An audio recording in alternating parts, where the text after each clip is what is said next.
Israeli tanks and troops pushed further into the northern Gaza Strip overnight Sunday, reaching the outskirts of densely populated Gaza City as Israel continued its unrelenting airstrikes on Gaza. Israel said it killed dozens of Hamas terrorists who had barricaded themselves inside buildings. Israeli military chief of staff Herzi Halevi met troops on the front line.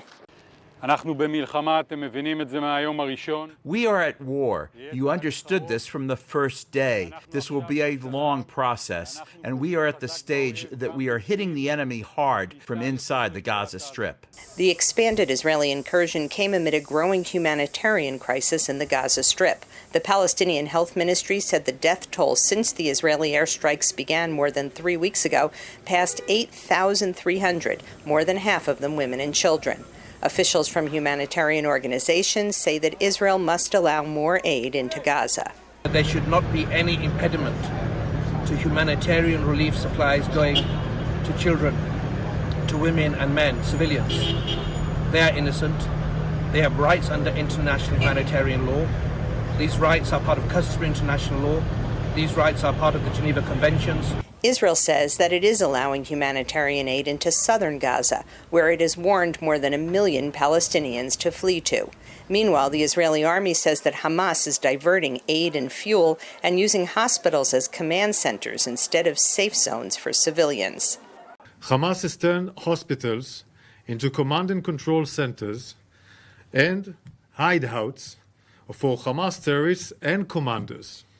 Additionally, I can confirm that according to the intelligence we have in our hands, there is fuel in hospitals in Gaza.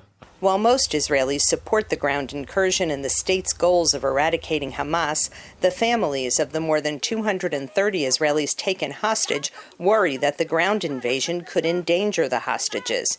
Israeli Defense Minister Yoav Gallant met with the families and assured them that increased military pressure on Hamas was the only chance for getting the hostages released. But the son of Canadian-Israeli peace activist Vivian Silver, believed to be a hostage in Gaza, disagrees with this approach. Soldiers are not surgeons.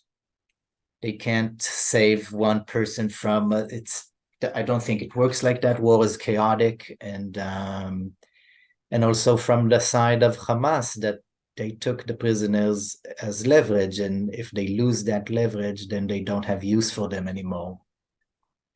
So it seems to me that she is more at risk. Israeli officials say they expect the war in Gaza to continue for several months. Linda Gradstein, VOA News, Jerusalem.